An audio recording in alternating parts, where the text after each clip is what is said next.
An প্রায়ই www.shoppingcart.com থেকে কেনাকাটা করেন। তার ইমেল আইডি, ঠিকানা এবং ক্রেডিট কার্ডের তথ্য ওয়েবসাইটে সংরক্ষিত থাকে, যাতে তিনি দ্রুত এবং ঝামেলামুক্ত কেনাকাটা করতে পারেন। এই প্রয়োজনীয় তথ্যগুলি একটি সার্ভারে সংরক্ষিত থাকে। একদিন অ্যান একটি ইমেল পেলেন, যেখানে বলা হয়েছিল তিনি shoppingcart.com থেকে একটি বিশেষ ছাড়ে কুপনের জন্য যোগ্য। কুপন কোডটি পেতে তাকে shoppingcart.com অ্যাকাউন্টের একটি ফর্ম পূরণ করতে হবে। অ্যান তখন এটিকে সন্দেহজনক মনে করেননি, কারণ তিনি ভেবেছিলেন এটি একটি সাধারণ অ্যাকাউন্ট যাচাইয়ের ধাপ। কিন্তু তিনি বুঝতে পারেননি যে তিনি কত বড় বিপদের মুখোমুখি হতে যাচ্ছেন। কিছু সময় পরে অ্যান অবাক হয়ে দেখলেন যে তার অ্যাকাউন্ট থেকে একটি উল্লেখযোগ্য পরিমাণ টাকা তুলে নেওয়া হয়েছে। আপনার মনে হতে পারে এটি কিভাবে ঘটল? হ্যাঁ, ইমেলটি ছিল নকল। অ্যানের shoppingcart.com অ্যাকাউন্টে একটি তৃতীয় পক্ষের অনুমোদনহীন অ্যাক্সেস দেখা গেছে। এই ধরনের আক্রমণকে বলা হয় সাইবার আক্রমণ, এবং যিনি এই ধরনের কাজটি করেন তাকে বলা হয় হ্যাকার। এই আক্রমণটি কি অ্যান প্রতিরোধ করতে পারতেন? অবশ্যই পারতেন। সাইবার নিরাপত্তার সাহায্যে তিনি এই প্রতিরোধটি করতে পারতেন। সাইবার নিরাপত্তার মধ্যে এখন কিছু প্রযুক্তি অন্তর্ভুক্ত হয়েছে, যা বিভিন্ন ডিজিটাল উপাদান, নেটওয়ার্ক, তথ্য এবং কম্পিউটার সিস্টেমকে অনুমোদনহীন অ্যাক্সেস থেকে রক্ষা করতে সাহায্য করে। আপনি কোন নেটওয়ার্কের সাথে যুক্ত আছেন এবং কোন ধরনের সাইবার আক্রমণের শিকার হতে পারেন তার উপর ভিত্তি করে সাইবার নিরাপত্তার বিভিন্ন উপায় প্রয়োগ করা হয়। তাহলে আসুন দেখি অ্যান কোন কোন সাইবার আক্রমণের মুখোমুখি হতে পারতেন। সবচেয়ে সাধারণ সাইবার আক্রমণের মধ্যে একটি হলো মেলওয়্যার আক্রমণ, যেমন ট্রোজান, অ্যাডওয়্যার এবং স্পাইওয়্যার। যদি অ্যান কোনো সন্দেহজনক ফাইল ডাউনলোড করতেন, তাহলে তার সিস্টেমটি সেই ফাইলের মধ্যে থাকা ক্ষতিকারক ভাইরাস দ্বারা সংক্রমিত হতে পারত। তারপর আসে ফিশিং আক্রমণ, যা অ্যানের ক্ষেত্রে ঘটেছিল। এখানে হ্যাকার সাধারণত নকল ইমেল পাঠায়, যা একটি বৈধ উৎস থেকে এসেছে বলে মনে হয়। এর উদ্দেশ্য হলো মেলওয়্যার ইনস্টল করা এবং ক্রেডিট কার্ডের তথ্য এবং লগইন তথ্য চুরি করা। অন্য একটি আক্রমণ হলো ম্যান ইন দ্য মিডল আক্রমণ। এখানে হ্যাকার অন্যের ডিভাইস এবং ওয়েবসাইটের সার্ভারের মধ্যে তথ্যের পথগুলি দখল করে নেয়। হ্যাকার অন্যের আইপি ঠিকানাটি ব্যবহার করে এবং তাদের মধ্যে যোগাযোগের লাইন গোপনে আটক করে ফেলে। এটি সাধারণত অরক্ষিত ওয়াইফাই নেটওয়ার্কে ঘটে এবং মেলওয়্যার দিয়েও ঘটতে পারে। পাসওয়ার্ড আক্রমণও একটি সহজ উপায়ে হ্যাকিং করা যেতে পারে। এখানে হ্যাকার অন্যের পাসওয়ার্ড অনুমান করতে পারেন, সাধারণ পাসওয়ার্ড ব্যবহার করে বা অরক্ষিত সম্ভাব্য সব মিশ্রণ চেষ্টা করে। ভবিষ্যতে সাইবার আক্রমণ প্রতিরোধের জন্য অ্যান কিছু সাইবার নিরাপত্তার ব্যবস্থা নেওয়ার সিদ্ধান্ত নেন। প্রথমত, তিনি একটি ফায়ারওয়াল ইনস্টল করেন। ফায়ারওয়াল হলো একটি ভার্চুয়াল দেয়াল যা অন্যের কম্পিউটার এবং ইন্টারনেটের মধ্যে অবস্থান করে। এটি তার ডিভাইস থেকে আসা এবং যাওয়া ট্রাফিকের ফিল্টার করে এবং নেটওয়ার্ককে সুরক্ষিত করে। এটি হয় সফটওয়্যার অ্যাপ্লিকেশন বা হার্ডওয়্যার রূপে থাকতে পারে। হার্ডওয়্যার শক্তি বৃদ্ধি ছাড়াও অ্যান হানিপটও প্রয়োগ করেছিলেন। যেমন ফুল মৌমাছিদের আকর্ষণ করে, তেমনি হানিপট নামে পরিচিত দামি কম্পিউটার সিস্টেমগুলি আক্রমণকারীদের আকৃষ্ট করতে ব্যবহৃত হয়। এই সিস্টেমগুলি ইচ্ছাকৃতভাবে দুর্বল দেখানো হয় আক্রমণকারীদেরকে ধোঁকা দেওয়ার জন্য, যা প্রকৃত সিস্টেমকে রক্ষা করতে সহায়তা করে। এগুলোর পাশাপাশি তিনি অন্যান্য নিউমেরিক পাসওয়ার্ড ব্যবহার শুরু করেন, অ্যান্টিভাইরাস সফটওয়্যার ইনস্টল করেন এবং অপরিচিত প্রেরকদের কাছ থেকে ইমেল এড়িয়ে যেতে শুরু করেন। এটাই ছিল অ্যানের গল্প। সাইবার আক্রমণ শুধুমাত্র ব্যক্তিদের মধ্যে সীমাবদ্ধ নয়, এটি পাবলিক এবং প্রাইভেট প্রতিষ্ঠানগুলির ক্ষেত্রেও ঘটে। এই ধরনের প্রতিষ্ঠানে সাইবার আক্রমণ আরও মারাত্মক হয় এবং তা বিশাল ক্ষতির কারণ হতে পারে। এই ধরনের আক্রমণের উদ্দেশ্য ভিন্ন হতে পারে, যেমন গুরুত্বপূর্ণ ডেটার সাথে হস্তক্ষেপ করা বা আর্থিক লাভ অর্জন করা। আসুন দেখি কোন ধরনের সাইবার আক্রমণগুলির শিকার হয় প্রতিষ্ঠানগুলি। বিভিন্ন পাবলিক সেক্টরের প্রতিষ্ঠান এবং বড় বড় কর্পোরেশনগুলি অ্যাডভান্স পারসিস্টেন্ট থ্রেট এপিটি এর সম্মুখীন হয়। এই ধরনের আক্রমণে হ্যাকাররা নেটওয়ার্কে দীর্ঘদিন সময়ের জন্য অ্যাক্সেস পায়, যাতে তারা ক্রমাগত গোপনীয় তথ্য সংগ্রহ করতে পারে। কোম্পানিগুলিতে ডিনায়াল অফ সার্ভিস আক্রমণও দেখা যায়, যেখানে নেটওয়ার্কগুলি এত বেশি ট্রাফিক দ্বারা পূর্ণ হয় যে বৈধ সার্ভিসগুলোর অনুরোধগুলি উত্তরবিহীন থাকে। এর একটি ভেরিয়েন্ট হলো distributed denial of service DDoS আক্রমণ, যেখানে একাধিক সিস্টেমের ব্যবহার করে আক্রমণটি চালানো হয়। যখন একটি হ্যাকার একটি ডাটাবেস চালিত ওয়েবসাইটে স্ট্যান্ডার্ড এসকিউএল কোয়েরি ম্যানিপুলেট করে, তখন এটিকে বলা হয় এসকিউএল ইনজেকশন আক্রমণ। এর মাধ্যমে হ্যাকার ডাটাবেস থেকে টেবিল দেখতে এবং ডাটা মুছে ফেলতে পারে। এত সব সাইবার আক্রমণের মধ্যে অসংখ্য নেটওয়ার্ক এবং সার্ভার সহ প্রতিষ্ঠানগুলির জন্য সম্পূর্ণ নিরাপত্তা নিশ্চিত করা একটি চ্যালেঞ্জ। এটি সহজ কাজ নয় এবং এই কাজের সহায়তা করার জন্য সাইবার নিরাপত্তা পেশাদার নিয়োগ করা হয়, যারা সাইবার হুমকি শনাক্ত করা এবং কোম্পানির নেটওয়ার্কগুলিকে সুরক্ষিত করার জন্য কাজ করে। সাইবার নিরাপত্তার ক্ষেত্রে অনেক ধরনের চাকরির ভূমিকা রয়েছে।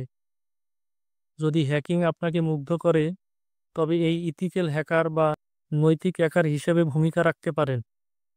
এই ধরনের পেশাজীবীরা নেটওয়ার্কের দুর্বলতাগুলি শনাক্ত করার চেষ্টা করেন, যেভাবে একজন হ্যাকার তা করতে পারে, কিন্তু তাদের লক্ষ্য হলো সেই দুর্বলতাগুলি চিহ্নিত করা এবং আসল সাইবার আক্রমণ থেকে সুরক্ষার জন্য তা সমাধান করা। একজন প্রধান তথ্য নিরাপত্তা কর্মকর্তা CISO একটি প্রতিষ্ঠানের নিরাপত্তার গুরুত্বপূর্ণ ভূমিকা পালন করেন এবং প্রতিষ্ঠানের তথ্যের সামগ্রিক নিরাপত্তার জন্য দায়ী হন।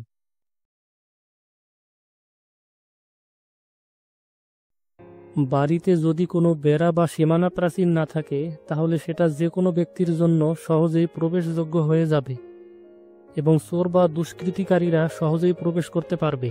ঠিক তেমনি আমাদের কম্পিউটারে এবং নেটওয়ার্কেও যদি সুরক্ষা না থাকে, তবে হ্যাকারদের আক্রমণের ঝুঁকি অনেক বেড়ে যাবে। এই সমস্যা সমাধান করতে যেমন সীমানা প্রাচীর আমাদের বাড়িকে সুরক্ষিত রাখে, ঠিক তেমনি একটি ভার্চুয়াল প্রাচীর আমাদের ডিভাইসগুলোকে সুরক্ষিত রাখতে সাহায্য করে, এবং এই প্রাচীরটি হলো একটি ফায়ারওয়াল।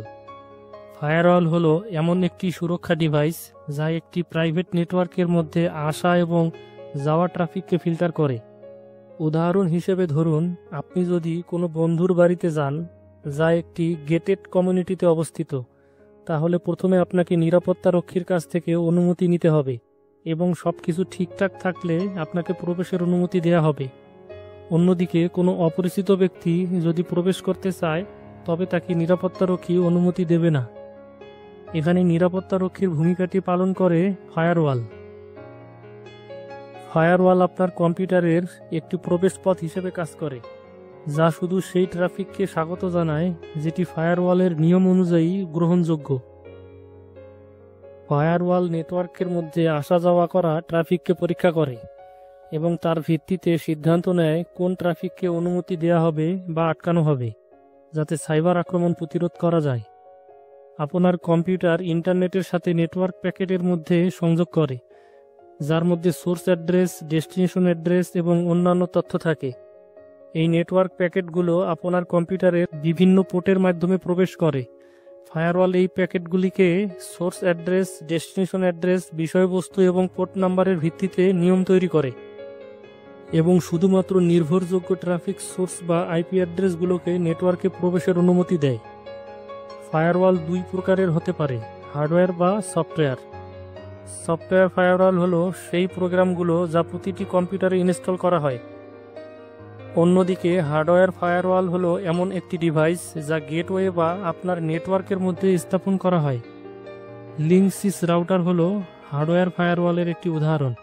ফায়ারওয়ালটি প্রতিটি আসা এবং যাওয়া নেটওয়ার্ক প্যাকেটকে একটি প্রতিষ্ঠিত নিয়মের মাধ্যমে তুলনা করে, যেমন অনুমোদিত IP ঠিকানা, IP প্রোটোকল, পোর্ট নাম্বার এবং প্যাকেটের মধ্যে অন্য দিকগুলো যদি আগত নেটওয়ার্ক ট্রাফিক পূর্ব নির্ধারিত নিয়মের সাথে সামঞ্জস্য না করে, সেই ট্রাফিককে ব্লক করা হয়। প্যাকেট ফিল্টারিং ফায়ারওয়ালের একটি ভেরিয়েন্ট হলো স্টেটফুল ইন্সপেকশন ফায়ারওয়াল। এই ধরনের ফায়ারওয়াল শুধু প্রতিটি নেটওয়ার্ক প্যাকেট পরীক্ষা করে না, বরং সেটি কোনো প্রতিষ্ঠিত নেটওয়ার্ক সংযোগের অংশ কিনা তাও যাচাই করে। এই ফায়ারওয়ালগুলোকে ডাইনামিক প্যাকেট ফিল্টারিং ফায়ারওয়ালও বলা হয়। পরবর্তী ধরনের ফায়ারওয়ালটি হলো প্রক্সি ফায়ারওয়াল। এটি আপনার বন্ধু হয়ে প্রক্সি অ্যাটেন্ডেন্স দেওয়ার মতো, যেমন আপনি আপনার বন্ধুর হয়ে উপস্থিতির দায়িত্ব নেন। এটি আপনার ডিভাইসের পরিচয়কে সুরক্ষিত রাখে এবং নেটওয়ার্ককে সম্ভাব্য আক্রমণ থেকে রক্ষা করে।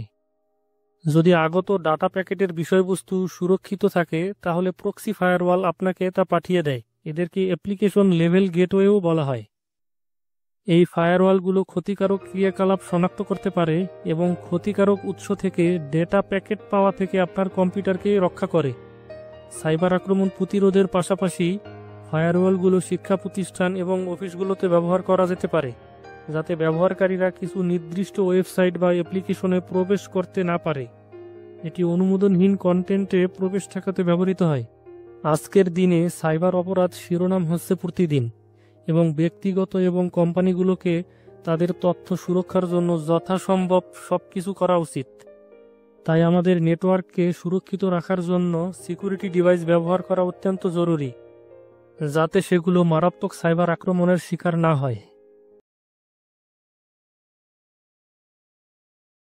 জেন ঘরে বিশ্রাম নিচ্ছিল যখন সে একটি ইমেল পায়, যা তাকে জানায় যে নিরাপত্তার স্বার্থে তাকে 24 ঘন্টার মধ্যে তার ক্রেডিট কার্ডের পিন আপডেট করতে হবে। বার্তার গুরুত্ব বিবেচনা করে জেন ইমেইলে দেওয়া লিঙ্কটি অনুসরণ করে। সে তার বর্তমান ক্রেডিট কার্ডের পিন এবং নতুন পিন দেওয়ার পর ওয়েবসাইটটি আনরেসপন্সিভ হয়ে যায়, যা তাকে পরে আবার চেষ্টা করতে বাধ্য করে। তবে কয়েক ঘন্টা পর সে লক্ষ্য করে যে তার সেই ক্রেডিট কার্ড দিয়ে একটি অপরিচিত ওয়েবসাইট থেকে বড় একটি কেনাকাটা করা হয়েছে, যা সে অনুমোদন করেনি। ভীত হয়ে ব্যাংকের সাথে যোগাযোগ করলে সে বুঝতে পারে যে ইমেলটি আসলে একটি প্রতারণামূলক বার্তা ছিল, যাতে একটি হার্মফুল লিঙ্ক ছিল যা ক্রেডিট কার্ড জালিয়াতির শিকার করেছিল। এটি একটি ক্লাসিক ফিশিং আক্রমণের উদাহরণ। ফিশিং আক্রমণ হলো এক ধরনের সামাজিক ইঞ্জিনিয়ারিং, যেখানে একটি প্রতারণামূলক বার্তা পাঠানো হয় যাতে শিকারকে গুরুত্বপূর্ণ তথ্য যেমন পাসওয়ার্ড বা পেমেন্ট সংক্রান্ত তথ্য প্রকাশ করতে প্রলুব্ধ করা হয়। ফিশিং শব্দটি আসলে ফিশিং বা শিকার থেকে এসেছে, সেখানে প্রতারণার জন্য ফাঁদ তৈরি করা হয়। যদি শিকার ফাঁদে পড়ে, আক্রমণ সফল হতে পারে। এখানে জেন হলো শিকার আর ফিশিং ইমেলগুলো হলো ফাঁদ। যদি জেন ক্ষতিকারক লিঙ্কটি না খুলতো বা ইমেলের সত্যতা নিয়ে সন্দেহ করত, তবে এমন আক্রমণ প্রতিরোধ করা যেত। কিন্তু হ্যাকার কিভাবে এসব তথ্য পায়? ফিশিং আক্রমণ শুরু হয় প্রতারণামূলক বার্তা দিয়ে, যা ইমেইল বা চ্যাট অ্যাপ্লিকেশনের মাধ্যমে পাঠানো হয়। এমনকি এসএমএস এর মাধ্যমেও বৈধ সূত্রের ভান করে ফিশিং আক্রমণ চালানো হয়, যাকে এসএমএস ফিশিং বলা হয়। বার্তাটি শিকারের কাছে এমনভাবে প্রেরণ করা হয় যাতে হার্মফুল লিঙ্ক খুলে ওয়েবসাইটে গুরুত্বপূর্ণ তথ্য সরবরাহ করে। বেশিরভাগ ক্ষেত্রে ওয়েবসাইটগুলো খুবই আসল দেখতে তৈরি করা হয়। একবার শিকার তথ্য জমা দিলে, যেমন পাসওয়ার্ড বা ক্রেডিট কার্ডের তথ্য, তা হ্যাকারদের হাতে চলে যায়, যারা ইমেল ও ভুয়া ওয়েবসাইট তৈরি করে। অনেক ক্ষেত্রেই ফিশিং ইমেল হাজার হাজার ব্যবহারকারীর কাছে পাঠানো হয়, তবে এর সাফল্যের হার খুবই কম। তবুও কিছু কিছু ক্ষেত্রে তা সফল হয়। 2013 থেকে 2015 সালের মধ্যে ফেসবুক ও গুগলের মতো বড় বড় কর্পোরেশনগুলি ফিশিং আক্রমণের শিকার হয়েছিল, যেখানে হ্যাকাররা একজন পরিচিত সাধারণ সহযোগী হওয়ার ভান করেছিলেন এবং $100 মিলিয়ন বেশি প্রতারণা করেছিল। কিছু ফিশিং আক্রমণ কেবল আর্থিক ক্ষতির জন্য নয়, ক্ষতিকারক লিঙ্কে ক্লিক করার মাধ্যমে শিকারের ডিভাইসে মেলওয়্যার ইনস্টল করতে পরিচালিত করা হয়। এই মেলওয়্যার পরবর্তীতে বটনেট বা র্যামসওয়্যার আক্রমণের শিকার হিসেবে ব্যবহার করা হতে পারে। জেনের ঘটনা হলো একটি প্রতারণামূলক ফিশিং আক্রমণের উদাহরণ। অন্যদিকে স্পিয়ার ফিশিং কিছুটা কাস্টমাইজড ভার্সন। শিকারগুলিকে ইমেইল পাঠানোর আগে গবেষণা করা হয়। উদাহরণস্বরূপ ধরুন, যদি আপনার কোনো নেটফ্লিক্স সাবস্ক্রিপশন না থাকে, তাহলে নেটফ্লিক্স টিম থেকে আপনাকে ইমেল করা হয়েছে এমন বার্তাটি কোনো মানেই হয় না। এটি প্রতারণামূলক ফিশিং কৌশলের একটি সম্ভাব্য সীমাবদ্ধতা। অন্যদিকে সোশ্যাল মিডিয়ায় স্পটিফাই প্লেলিস্টের স্ক্রিনশট শেয়ার করার মতো একটি সাধারণ কাজ সম্ভাব্য প্রবেশের পথ তৈরি করতে পারে।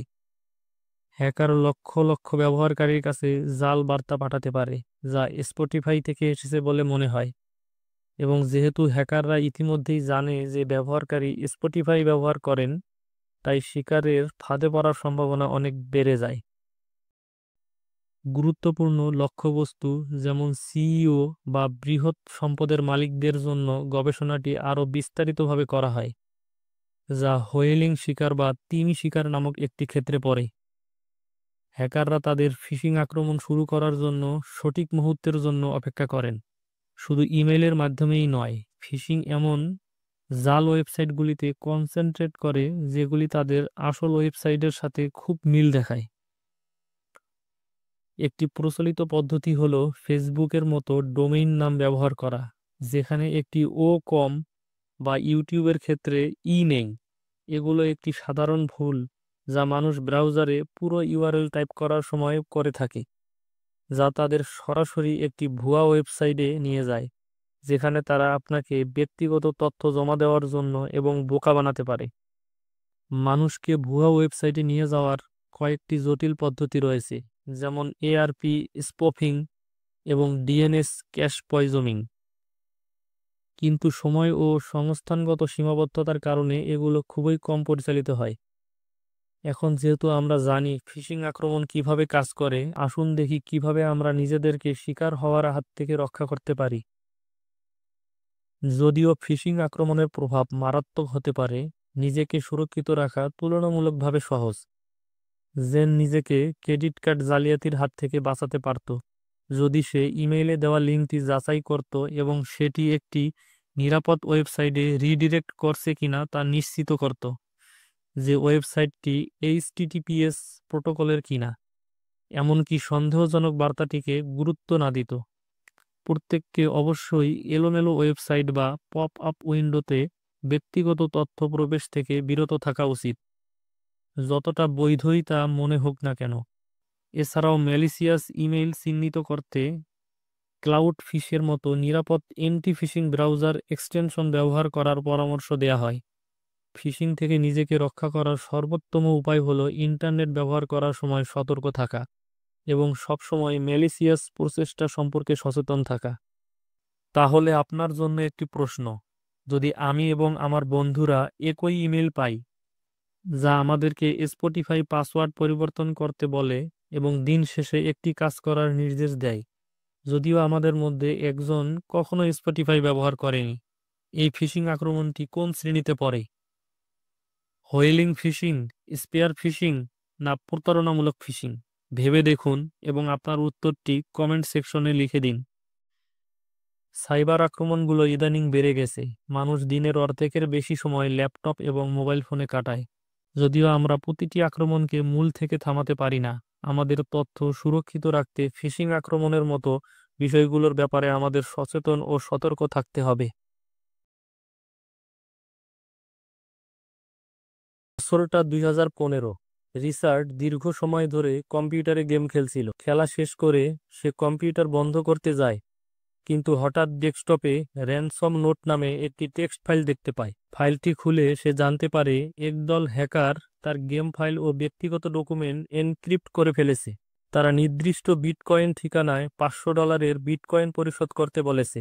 আতঙ্কিত রিচার্ড তৎক্ষণাৎ তার ফাইলগুলো পরীক্ষা করে দেখে সবই এনক্রিপ্টেড, কোনো কিছুই আর পড়া যাচ্ছে না। এভাবেই 2015 সালে টেসলা ক্রিপ্ট র্যানসমওয়্যার হাজার হাজার গেমারকে আক্রান্ত করেছিল। পরবর্তীতে এর নির্মাতা এনক্রিপশনের জন্য ব্যবহৃত মাস্টার কি প্রকাশ করে দেয়। র্যানসমওয়্যার কি?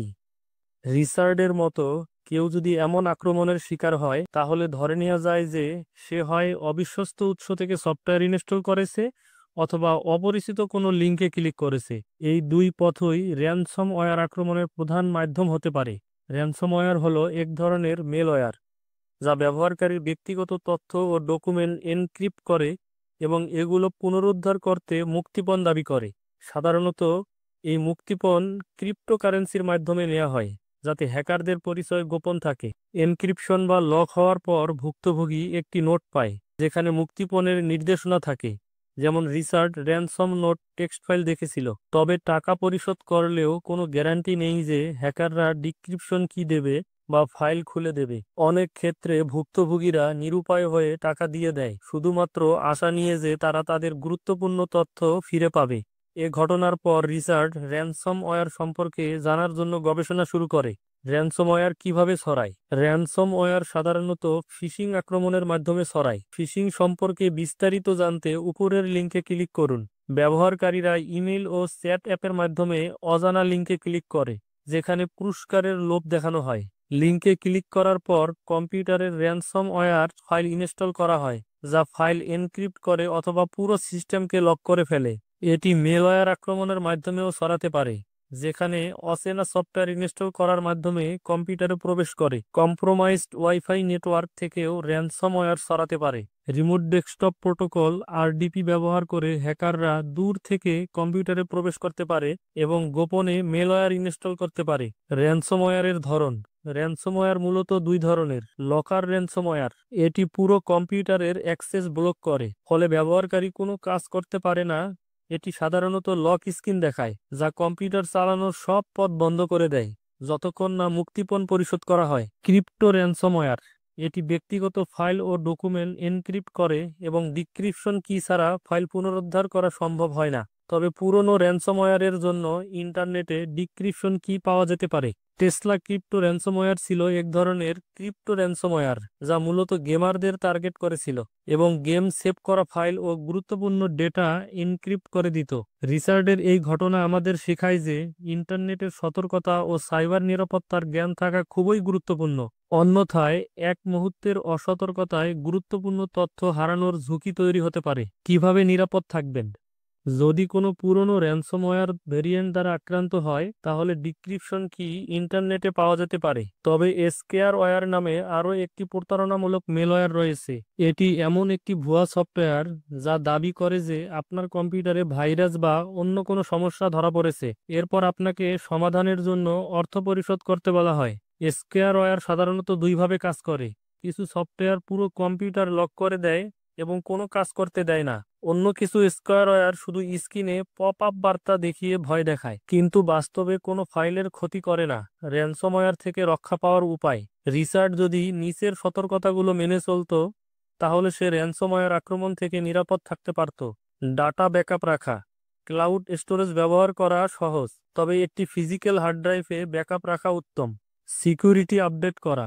অপারেটিং সিস্টেম ও সফটওয়্যার নিয়মিত আপডেট করা গুরুত্বপূর্ণ, কারণ এতে নতুন সিকিউরিটি প্যাচ অন্তর্ভুক্ত থাকে। ভালো অ্যান্টিভাইরাস ব্যবহার করা। ক্যাসপারস্কাই ও বিট ডিফেন্ডারের মতো নামকরা অ্যান্টিভাইরাস সফটওয়্যারে অ্যান্টি র্যানসমওয়্যার ফিচার থাকে, যা নিয়মিত ফাইল এনক্রিপশন পরীক্ষা করে। নিরাপদ ব্রাউজিং।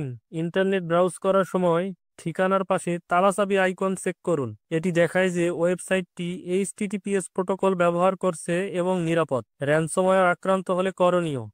যদি আপনার সিস্টেম র্যানসমওয়্যারে আক্রান্ত হয়, তাহলে nomorransom.org ওয়েবসাইটে যান। এখানে বিভিন্ন র্যানসমওয়্যারের ডিক্রিপশন টুলের সংগ্রহ রয়েছে। তাহলে আপনার জন্য একটি প্রশ্ন: র্যানসমওয়্যার আক্রমণের পর প্রথমে কি করা উচিত? ক্রিমিনাল অথরিটিকে জানানো, পুরো সিস্টেম স্ক্যান করতে অ্যান্টিভাইরাস চালানো, স্থানীয় বা ক্লাউড ব্যাকআপ থেকে তথ্য পুনরুদ্ধার করা, ডিভাইসটিকে মূল নেটওয়ার্ক থেকে বিচ্ছিন্ন করা। আপনার মূল্যবান উত্তরটি কমেন্ট সেকশনে লিখুন। র্যানসমওয়্যারের ক্রমবর্ধমান হুমকি। বর্তমান ওয়ার্ক ফ্রেম হোম সংস্কৃতির কারণে র্যানসমওয়্যার আক্রমণ অত্যন্ত সাধারণ হয়ে উঠেছে। মার্চ 2021-এ শিকাগো ভিত্তিক সিএনএ ফিনান্সিয়াল কোম্পানির উপর একটি র্যানসমওয়্যার হামলা হয়। এতে প্রায় 75,000 ব্যবহারকারী আক্রান্ত হয়েছিল।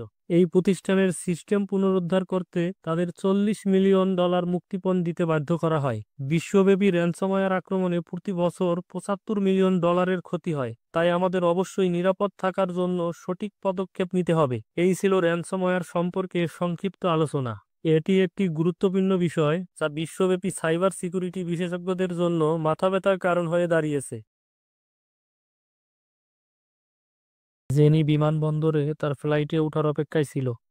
তখন সে বুঝতে পারে যে সে একটি গুরুত্বপূর্ণ ব্যাংক পেমেন্ট করা ভুলে গেছে। সে বিমানবন্দরের পাবলিক ওয়াইফাই এর সাথে তার ল্যাপটপ যুক্ত করে এবং ব্যাংকের লেনদেন সম্পন্ন করে। সবকিছু ঠিকঠাকভাবে সম্পন্ন হয় এবং জেনি সফলভাবে তার লেনদেন শেষ করে। তবে কয়েকদিন পর সে হতভম্ব হয়ে যায় যখন সে জানতে পারে যে তার ব্যাংক অ্যাকাউন্ট সাইবার আক্রমণের শিকার হয়েছে এবং তার অ্যাকাউন্ট থেকে বিশাল পরিমাণ অর্থ চুরি হয়েছে। ব্যাংক কর্তৃপক্ষের সাথে যোগাযোগ করার পর সে জানতে পারে যে তার অ্যাকাউন্ট বিমানবন্দরে হ্যাক হয়েছে। তখনই সে উপলব্ধি করে যে বিমানবন্দরের পাবলিক ওয়াইফাই ব্যবহার করার কারণেই সে এই বিপদের সম্মুখীন হয়েছে। জেনি ভাবে যদি তার ব্যাংক লেনদেন হ্যাকারদের দৃষ্টির আড়ালে থাকতো তাহলে সে এই সাইবার আক্রমণের শিকার হতো না। ব্যাংক কর্মকর্তারা তাকে পরামর্শ দেয় ভবিষ্যতে যখনই সে কোনো উন্মুক্ত বা পাবলিক নেটওয়ার্কে যুক্ত হবে তখন যেন সে অবশ্যই ভিপিএন ব্যবহার করে। অনেকের মতো জেনি ভিপিএন শব্দটি আগেও শুনেছে, কিন্তু এটি সম্পর্কে বিস্তারিত জানতো না। সে কখনো ভাবেনি যে ভিপিএন ব্যবহার না করার পরিণতি এত ভয়াবহ হতে পারে। চলুন বুঝে নেই ভিপিএন না থাকার কারণে কিভাবে হ্যাকার জেনির ব্যাংক লেনদেনকে হ্যাক করতে পেরেছিল। এই প্রক্রিয়ায় প্রথমে জেনির কম্পিউটার ইন্টারনেট সেবা প্রদানকারী আইএসপি এর সাথে যুক্ত হয়, যা তাকে ইন্টারনেট অ্যাক্সেস দেয়। এরপর সে তার আইপি ঠিকানা ব্যবহার করে ব্যাংকের সার্ভারে তথ্য পাঠায়। আইপি ঠিকানা হলো একটি অন্যান্য ঠিকানা যা কোনো নির্দিষ্ট ডিভাইস যেমন ল্যাপটপ বা স্মার্টফোনকে ইন্টারনেটের সাথে সংযোগ করে। এই তথ্যগুলো যখন পাবলিক নেটওয়ার্কের মাধ্যমে যায় তখন হ্যাকার সেগুলি চুপিসারে পর্যবেক্ষণ করে এবং তথ্য চুরি করে। একে বলা হয় প্যাসিভ সাইবার অ্যাটাক বা নীরব সাইবার হামলা, যেখানে হ্যাকার গোপনে ব্যাংকের তথ্য সংগ্রহ করে। এই ধরনের আক্রমণে সাধারণত অর্থ প্রদানের তথ্য, ব্যবহারকারীর নাম, পাসওয়ার্ড এবং অন্যান্য ব্যক্তিগত তথ্য চুরি করে। অরক্ষিত সংযোগ ব্যবহার করার ফলে জেনির আইপি ঠিকানা এবং ব্যাংক সংক্রান্ত তথ্য হ্যাকারদের কাছে উন্মুক্ত হয়ে যায়। কিন্তু যদি জেনি ভিপিএন ব্যবহার করত তাহলে কি সে এই লেনদেন সুরক্ষিত রাখতে পারত? হ্যাঁ, পারত। এটি কল্পনা করুন যে জেনির ব্যাংক লেনদেন একটি অদৃশ্য টানেলের মাধ্যমে ঘটেছে, যেখানে হ্যাকাররা তার কোনো তথ্যই দেখতে পাচ্ছে না। ঠিক এভাবেই ভিপিএন কাজ করে। ভিপিএন বা ভার্চুয়াল প্রাইভেট নেটওয়ার্ক একটি নিরাপদ টানেল তৈরি করে যা ব্যবহারকারীর ডিভাইস এবং ইন্টারনেটের মধ্যে নিরাপদ সংযোগ নিশ্চিত করে। ভিপিএন ব্যবহার করতে জেনির প্রথম ধাপ হবে তার ল্যাপটপ বা স্মার্টফোনে ভিপিএন ক্লায়েন্ট সফটওয়্যার ইনস্টল করা, যা তাকে একটি সুরক্ষিত সংযোগ স্থাপনের সহায়তা করবে। ভিপিএন ক্লায়েন্ট প্রথমে ওয়াইফাই নেটওয়ার্কের সাথে যুক্ত হবে, তারপর ইন্টারনেট সেবা প্রদানকারী আইএসপির সাথে যুক্ত হবে। এখানে ভিপিএন ক্লায়েন্ট বিশেষ প্রোটোকল ব্যবহার করে জেনির তথ্য এনক্রিপ্ট করবে, যাতে তার সংবেদনশীল তথ্য হ্যাকারদের হাত থেকে সুরক্ষিত থাকে। পরবর্তীতে ভিপিএন ক্লায়েন্ট পাবলিক নেটওয়ার্কের মাধ্যমে একটি ভিপিএন টানেল স্থাপন করে, যা ভিপিএন সার্ভারের সাথে যুক্ত হয়। এই ভিপিএন টানেল জেনির তথ্যকে হ্যাকারদের হাত থেকে সুরক্ষিত রাখে। ভিপিএন সার্ভারে পৌঁছানোর পর জেনির আইপি ঠিকানা এবং প্রকৃত অবস্থান পরিবর্তন হয়, যাতে তার সংযোগ ব্যক্তিগত ও নিরাপদ থাকে। শেষ ধাপে ভিপিএন সার্ভার জেনির ব্যাংক সার্ভারের সাথে যুক্ত হয় এবং সেখানে এনক্রিপ্ট করা বার্তা ডিক্রিপ্ট করা হয়। এর ফলে জেনির আসল আইপি ঠিকানা ভিপিএন দ্বারা লুকানো থাকে এবং ভিপিএন টানেল তার ডেটাকে হ্যাকিং থেকে রক্ষা করে। এভাবে ভিপিএন নিশ্চিত করে যে পাবলিক নেটওয়ার্কের মাধ্যমে তথ্য আদান প্রদান করার সময় আপনার ডেটা অ্যানোনিমাস ও নিরাপদ থাকে। এটি সাধারণ সংযোগ ও ভিপিএন সংযোগের মধ্যে পার্থক্য। এ সম্পর্কে জানার পর জেনি নিশ্চিত হয় যে ভবিষ্যতে অনলাইন লেনদেনের জন্য তাকে অবশ্যই ভিপিএন ব্যবহার করতে হবে। এটি আমাদের প্রত্যেকের জন্য প্রযোজ্য। আপনি যদি রিমোটলি কাজ করেন বা পাবলিক ওয়াইফাই ব্যবহার করেন, তবে ভিপিএন হলো সবচেয়ে নিরাপদ বিকল্প। সুরক্ষিত এনক্রিপ্টেড ডাটা ট্রান্সফারের পাশাপাশি ভিপিএন আপনার অবস্থান গোপন করতেও ব্যবহৃত হয় এবং আপনাকে বিভিন্ন অঞ্চলের ওয়েবসাইট কন্টেন্ট অ্যাক্সেস করতে সহায়তা করে। ভিপিএন সার্ভারগুলো ইন্টারনেটে প্রক্সি হিসেবে কাজ করে, ফলে আপনার প্রকৃত অবস্থান চিহ্নিত করা সম্ভব হয় না। ভিপিএন ব্যবহার করে আপনি নিজের অবস্থান লুকিয়ে রাখতে পারেন এবং অন্য একটি দেশের সার্ভারের সাথে যুক্ত হয়ে নিজের ভার্চুয়াল অবস্থান পরিবর্তন করতে পারেন। উদাহরণস্বরূপ, এটি ব্যবহার করে আপনি নেটফ্লিক্সের এমন কোনো কন্টেন্ট দেখতে পারেন যা আপনার অঞ্চলে অনুমতি নেই। তাহলে এখন আপনার জন্য একটি প্রশ্ন, নিচের বিকল্পগুলোর মধ্যে কোনটি একটি ভিপিএন সংযোগের সঠিক প্রবাহ নিশ্চিত করে? এ, বি, সি অথবা ডি? একটু চিন্তা করুন এবং আপনার উত্তরটি কমেন্ট সেকশনে জানান। বর্তমান পরিস্থিতিতে সাইবার আক্রমণের সংখ্যা আগের চেয়ে অনেক বেশি বেড়েছে, তাই আমাদের সর্বদা সতর্ক থাকতে হবে এবং আমাদের ডিজিটাল তথ্য রক্ষা করতে হবে। আপনি যদি নেটওয়ার্ক এবং কম্পিউটারকে সাইবার অপরাধীদের হাত থেকে রক্ষা করতে আগ্রহী হন, তাহলে সাইবার সিকিউরিটি ক্যারিয়ারই হতে পারে আপনার জন্য সেরা পথ। জোনাথনের সাথে পরিচিত হন। তিনি একজন অনুসন্ধানী সাংবাদিক, যিনি মাঝে মাঝে সরকারের মতাদর্শের বিপরীতে সংবাদ প্রতিবেদন ও গবেষণা প্রকাশ করেন। একদিন তিনি একটি আন্তর্জাতিক সংবাদ ওয়েবসাইটে প্রবেশ করতে পারেননি, যেখানে অসেন্সর্ড তথ্য প্রকাশ করা হয়। জোনাথনের আইপি ব্লক হয়ে গিয়েছিল, যার ফলে তিনি ওয়েবসাইটে ঢুকতে পারছিলেন না। এই সমস্যা সমাধান করতে তিনি একটি জনপ্রিয় প্রক্সি পরিষেবা ব্যবহার করলেন, যা তাকে ওয়েবসাইট আনব্লক করতে সহায়তা করল এবং উন্মুক্ত ইন্টারনেট অ্যাক্সেস নিশ্চিত করল।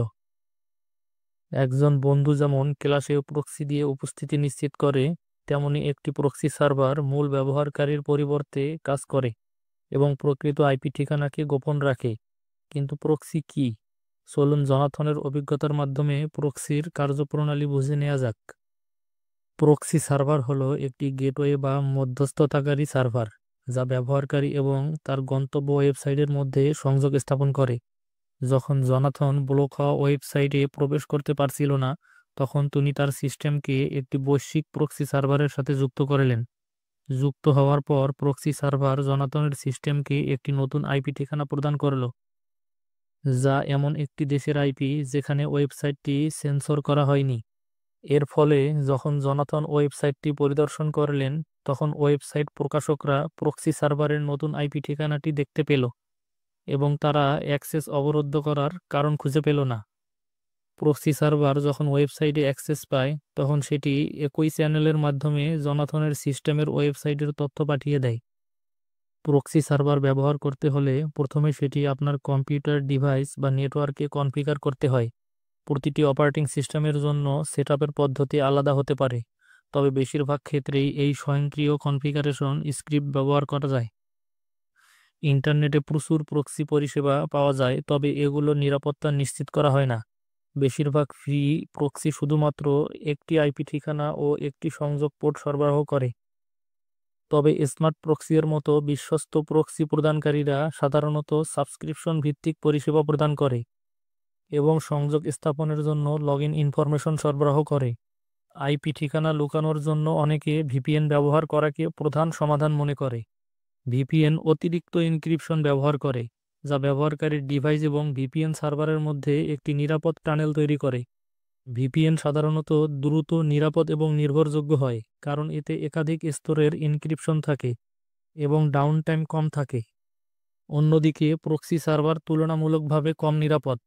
প্রক্সি পরিষেবা ব্যবহারকারীরা প্রকৃত ব্যবহারকারীর আইপি ঠিকানা জানতে পারে এবং এই পরিষেবাগুলোর নির্ভরযোগ্যতা ও স্থায়িত্ব নিশ্চিত করার কোনো গ্যারান্টি থাকে না।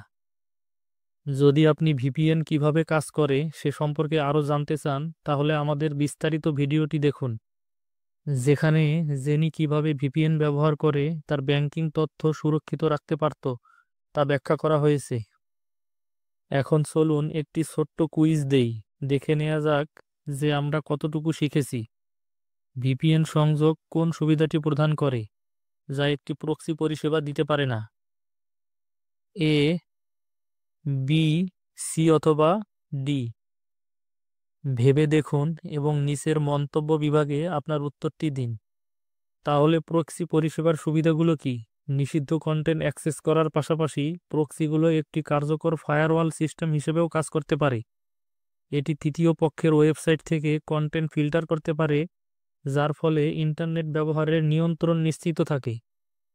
অনেক ক্ষেত্রে উপযুক্ত অপটিমাইজেশনের কারণে প্রক্সি সার্ভার ব্যবহার করে ব্রাউজিং স্পিড স্থিতিশীল থাকে, যা সাধারণ ইন্টারনেট সংযোগের তুলনায় উন্নত পারফরমেন্স দিতে পারে। প্রক্সির গোপনীয়তা উপাদান অত্যন্ত আকর্ষণীয়, বিশেষ করে যারা তাদের প্রকৃত আইপি ঠিকানা লুকিয়ে রাখতে চান।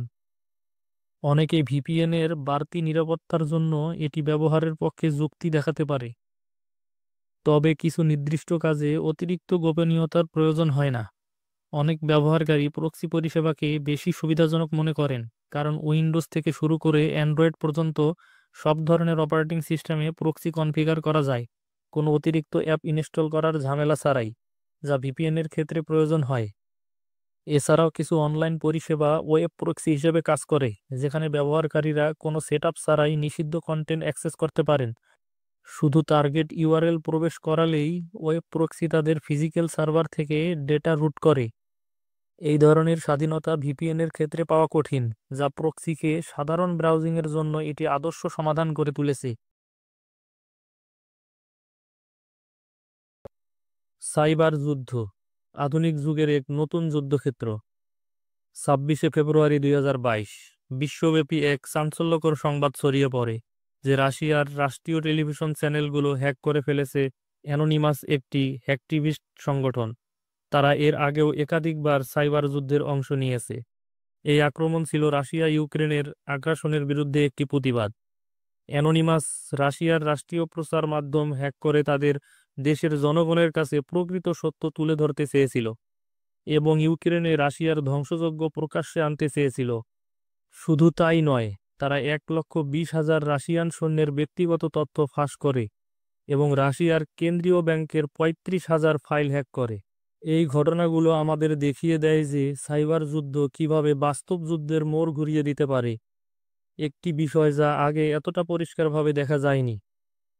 সাইবার যুদ্ধ কি? একটি দেশকে লক্ষ্য করে পরিচালিত ডিজিটাল হামলা বা ধারাবাহিক সাইবার আক্রমণই সাধারণত সাইবার যুদ্ধ বলা হয়।